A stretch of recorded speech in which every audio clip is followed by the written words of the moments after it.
Started. Oxide will be our first map. And we got ourselves a TvZ. Lovely. I do believe that Clem would be either replacing HeRoMaRinE or Elazer. I think if Clem joins, he's 1 seed and HeRoMaRinE is 2nd seed. So I think Clem would have replaced Elazer. But anyways, Clem didn't show up. He didn't sign up. And that makes a lot of sense. Actually, these two players are in the DreamHack playoffs. And as such, they are, you know, in some people's opinions, they're risking their builds being shown. They're risking their most recent playstyle being shown. We'll talk more about that after the intros. In the top right, as the red Terran, we got Mal's HeRoMaRinE. And the bottom left, it is the blue Zerg, Elazer. So, yeah, that would be one of the big reasons not to go for an open cup participation, is to hide your builds. And currently, I believe the consensus is that the build order importance is like, it's most important for Terran. Protoss is kind of right behind it, even maybe a little more important on a PvZ as opposed to the other matchups. And then Zerg has a lot more of the flexibility. Okay, so that's kind of where we're sitting. I think the Terrans and the Protoss would argue with each other. And then the Zerg players might try and argue, but I think you guys kind of have to sit down for this one, you know what I'm saying? Zerg players are just inherently the reactionary race. I was gonna say waste, and I didn't mean to be rude. That was on a Freudian slip. But they're a little more flexible. They do have build orders. They do have the same necessity to change up their playstyle. But the way they can change it up, I think with their decision making versus their build order is a lot more impactful. But anyways, a little bit of a hypothetical here. Talking a little bit about that level 15 aspect of winning Starcraft 2 games. HeRoMaRinE, so that's like with that whole spiel. HeRoMaRinE would be the one that we're kind of looking at being like, oh, do you really want to use your best builds here, buddy? Do you? Because while TvZ for a long time was kind of just the command center into 1-1-1, and then it was like, ooh, Banshees versus Liberator versus, you know, Battlecruiser, of course, was happening at that time.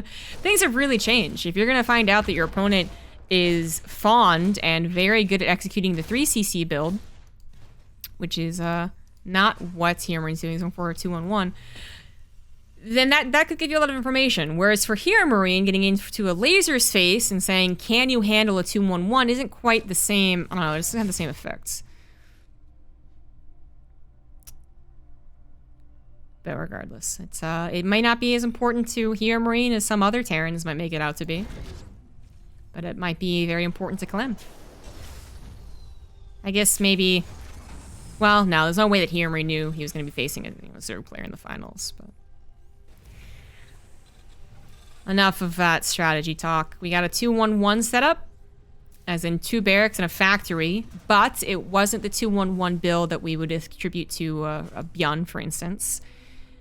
It is going into the Hellions. It's got a 3rd CC behind it. It's still going to be a faster stim and a very decent amount of Marines, but the order of things and the inclusion of the Hellions is the difference.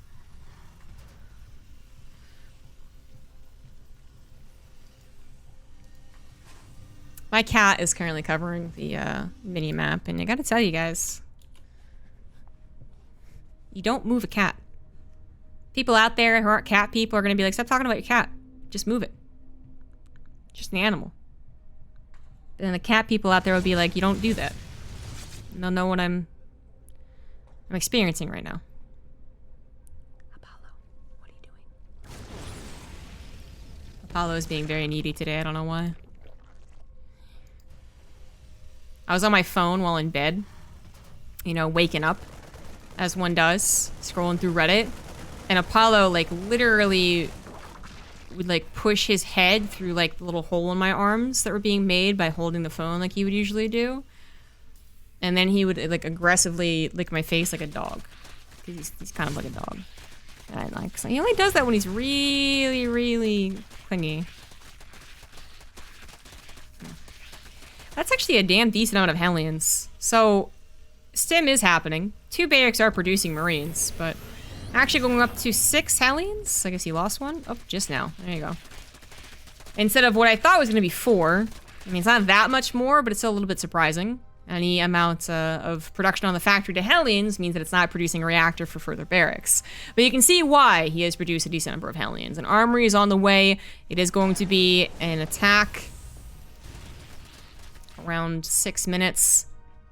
And Elazer, if he's playing as greedy as you would expect, you know, if the Zerg player is like, oh, they're going for a Hellions and a 3rd base expansion, I don't have to worry about being attacked.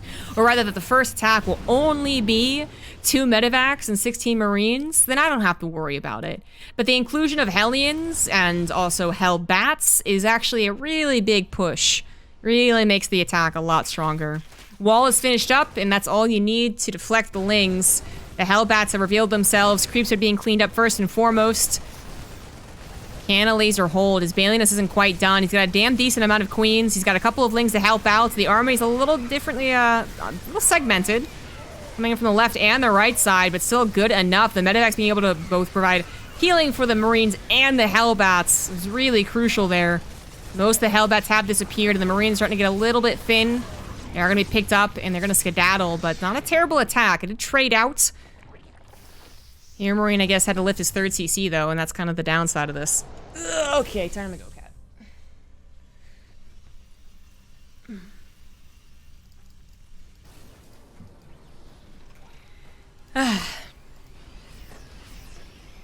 Now he's going to be offended at me. Alright, so what was the trade, though? What was the actual trade? 10 Marines and 6, I guess, with the 1 Hellion going down. Against only 30 Lings? Actually not as good as I thought it was. I thought 1 more Queen went down. I thought it was 3, not 2. When I thought that would be more like 40 or 50 Lings. But, reevaluating here. Elazer apparently had a 4th hatch up. Couldn't see it. Cat was blocking the minimap, but now I see it. And he's getting a 5th base up. Also, his creep spread, even though there was a scan used to begin the attack, was very quickly replaced. And very forward. So I don't think that was actually a great attack from HeRoMaRinE. Now that I've reevaluated, now that a cat's not in my way. Especially because HeRoMaRinE also had his 3rd delayed. Had to lift and wasn't producing, wasn't mining. Oof. Alright, well, Elazer gonna have faster upgrades, getting to Aspire without really anything to worry about. HeRoMaRinE's adding on 3 more barracks and could be going up to an 8 racks all in. I would say so 100% usually. But Clem did do this on this map and then immediately got a 4th, and I was like, okay, alright.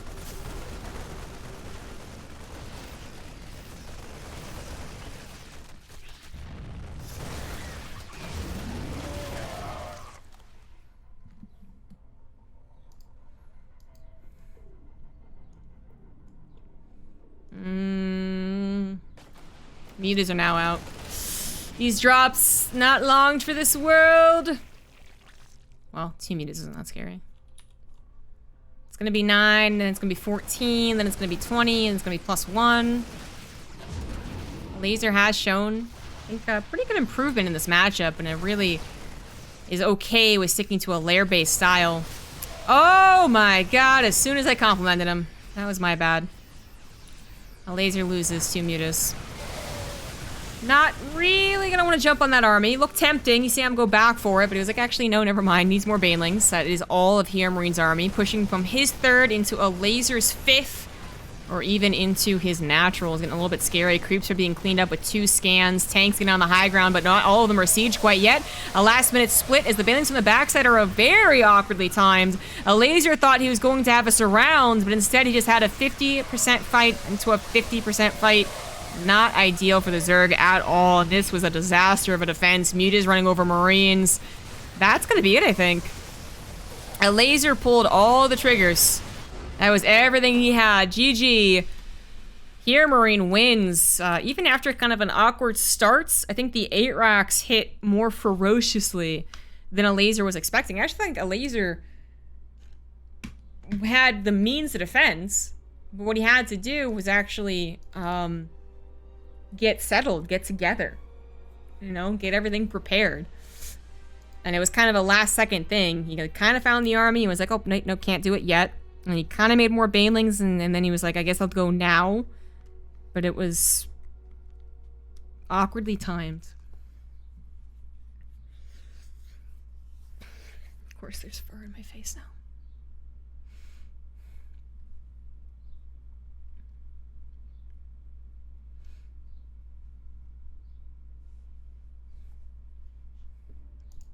I don't know if your cats are mad at you.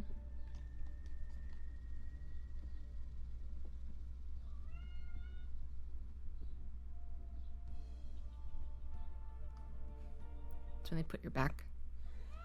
When they put their back to you. They're offended. Ziggy can't stay offended for long, though. He's a baby.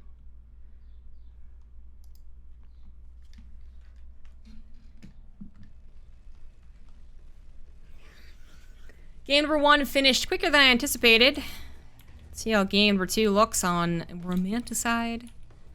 Wrong button. The top left, up 1, he is HeRoMaRinE.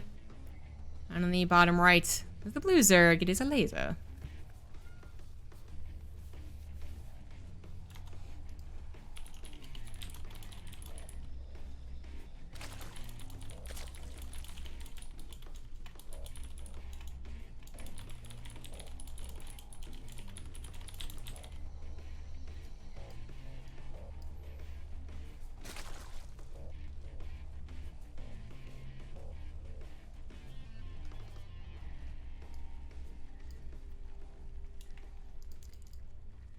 So HeRoMaRinE doing what the old HeRoMaRinE did best, which was cleaving his opponent in twain.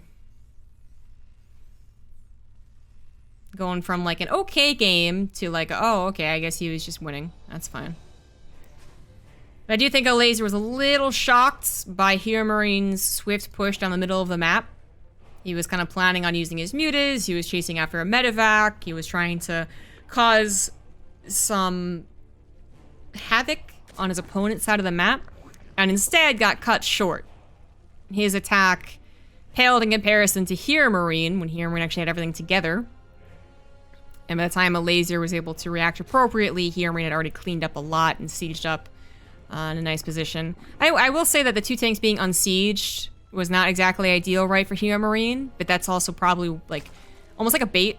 Right? Like Elazer is saying, oh gosh, I can get him, he's on creep, his tanks aren't siege, let's go. But he hadn't actually set everything up to an appropriate timing. So it's usually a good time for the Zergs to go. Tanks are usually pretty important, they gotta be sieged. But if you're not actually prepared, then that's one of those things where you just immediately regret it. You're immediately like, yeah, I should have waited.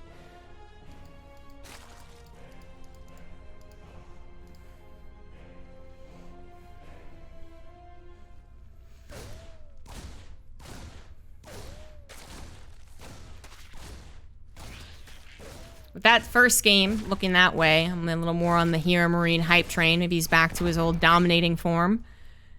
But as I was saying just seconds before Elazer died a cruel death, Elazer has shown us some pretty good TvZ.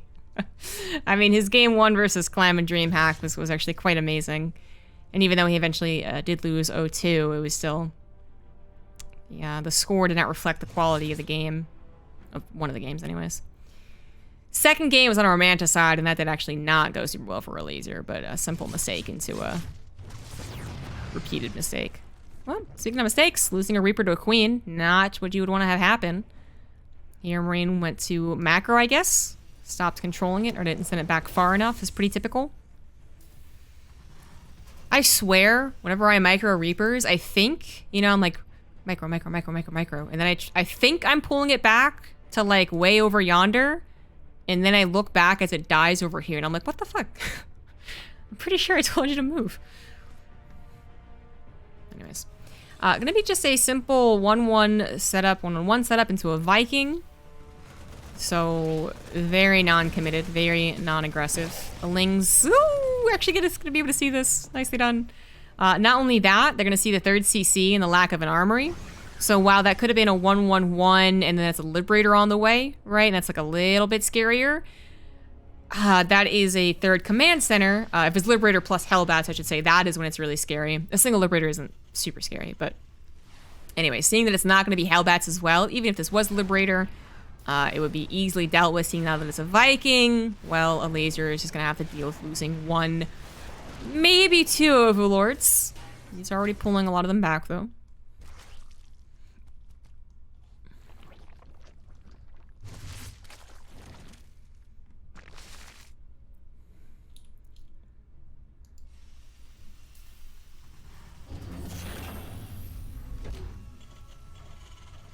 Just adding on a reactor to fill up his barracks production. Elazer's gonna go for some faster 1-1 upgrades. Not too quick to aspire here. Spore Crawler in the main? Nope, Elazer loves skipping Spore Crawlers. Again, most Zergs, you know, knowledge that there's a Viking and then probably gonna be a Liberator, would go for a Spore Crawler to help out. You don't need it, and that is the thing, is like, technically if your queens are in position, but most Zergs are gonna include it. Elazer, Shaw, forget about it. So we'll see if the distraction works out. Either the Hellions distract, Liberator get something done, or vice versa. It is going to be 8 Hellions, so they need to be taken seriously, and that is already a pretty dangerous position. HeRoMaRinE, entering into the mineral line, had some pretty nice shots on top of the links, but I guess not nice enough, not choky enough. Actually gets cleaned up, but the Liberator in the main base did get well positioned. Elazer had 1 queen trying to stop this from getting here, but I think she was either out of position or simply put, the Liberator did not care. Takes quite a few queen shots to actually kill this mechanical unit. She is finally going to go down. But 9 drones in total. Decent amount of lost mining time. It was at the complete destruction of both the Hellions and the Liberator, so no follow-up, right? Means that there's more time to chill. But I think HeRoMaRinE can be okay with that, especially because he's not going to be counterattacked. He's not going to have to lift off his 3rd CC. And he is going to have a nicely timed follow-up drop. Yeah, I don't think he does a push. Yeah, just drop. Elazer's been experimenting with fast burrow, not necessarily because of burrowed banelings, although if you can, why not? But also because of just scouting around for pushes, which I really think is going to be an abusive tactic that 10 years from now, people are going to be like, well, you know who was experimenting with this? It was Elazer. And then he'll be attributed to, you know, the onset of the fast burrow, of including burrow at all times, but everyone in the future will be doing it. And not like Dippin' Dots, alright? It's not like burrow is the ice cream of the future, but it's actually really not. No. It'll actually be something people abuse. That's my guess. I've been saying that for the last 10 years, though. So that, you know, maybe it won't be. But I like it. The gist, man. I also like Dippin' Dots. So even though they aren't the ice cream of the future, and probably never will be, I still like them. But the burrow being able to scout attack paths, being able to save drones in case there isn't a scan available or you see something oncoming so you kind of hide them, you know, that type of thing. And of course, burrowed banelings has always been a neat little feature of Zerg. That's a lot of Marines covered by 4 medevacs with combat shields and equal upgrades too. Elazer overestimating his own lings or underestimating Marines, either way. Not in a very pretty spot. That was already a very bad trade for him. He's going to try and get another wraparound, and it might have been different if his upgrades were actually better than his opponent. If he had 2-2 over 1-1, or if he didn't have combat shields, it would have been different. But my god, HeRoMaRinE is going to win. GG. Say hello to the old HeRoMaRinE. The one who made everyone try the Open Cup look foolish for even trying. That was not a specifically surprising maneuver. I mean, I guess because it wasn't 2 medevacs, instead it was 4, that was a bit surprising, but it's not like he was getting a fast armory or fusion core and battlecruiser showed up out of nowhere. That was just a part of his build. And yes, it might have been a little shocking to see, oh my god, 4 medevacs? All those Marines? Shit, that's a lot. That doesn't mean that Elazer had to take the engagement there. Elazer just thought he could do okay, and then realized, I'm not doing okay. And as soon as you're not doing okay against Marines, and you don't have banelings left over, you're dead. If he had 7 banelings morphing, it would have been a bad trade. It wouldn't have been great for him, but he probably lives. But he had nothing.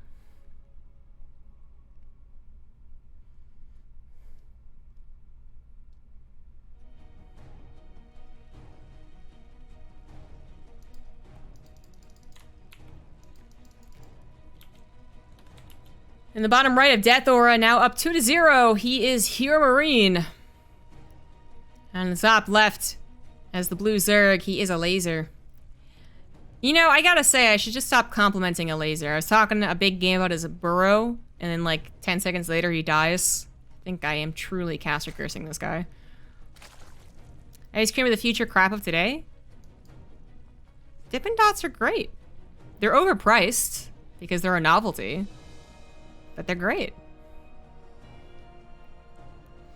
I do actually think burrow will be something very common in the future because at 100, I think it is very accessible to grab into the mid game. You know, as far as an early game tactic, well, that'll always be something cheesy and dedicated. But as far as like 8 minutes, 9 minutes, yeah, I think it'll become a standard. Or even later, you know, like even if it was a 12 or 13 minute burrow, right now, we just don't see it that often. It's kind of like an accessory upgrade. It's like getting building armor. You know, it is useful. We'll eventually get it, but it's not really something we get immediately.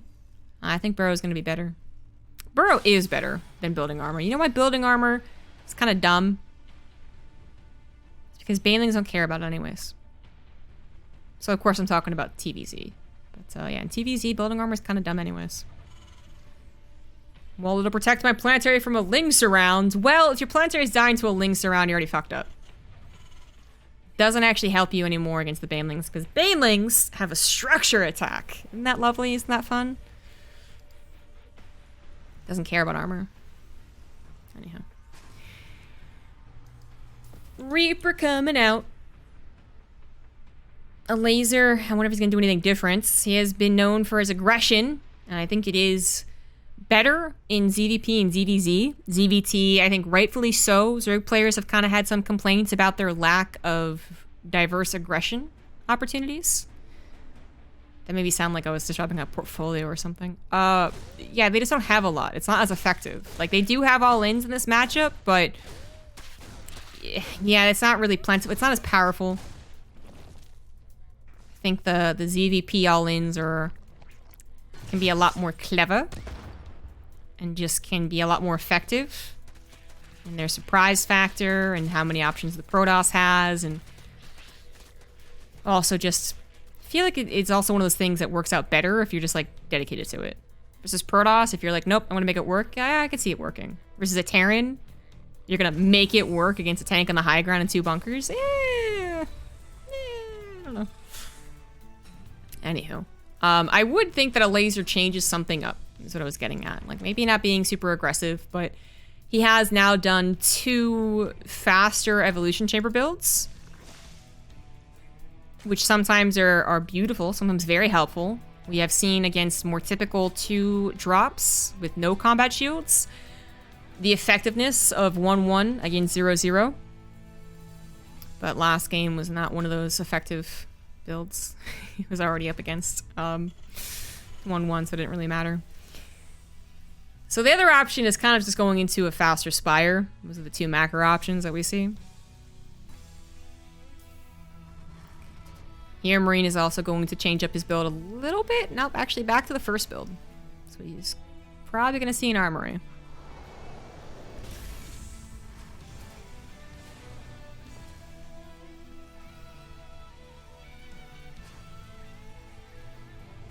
The name doesn't quite make sense. Dippin' Dots. You dip into the dots. That makes sense. There's the armory. So I was not a fan of this in the first game. I didn't really think it did actually that much when all things were considered. Elazer had stopped the 3rd base from producing and mining. He had only lost about 30 lings and 2 queens, compared to HeRoMaRinE losing almost everything. But the follow-up is still good enough that HeRoMaRinE won, and won very, very quickly. So maybe the same thing will happen here. Elazer has once again gone for a faster upgrade, but I guess I have to emphasize a faster upgrade. Not double evolution chamber, but rather the faster +1 carapace. I'm actually... Did he just mess up? So there is a fast +1 carapace build against that was kind of popular against like a very typical 2-1-1.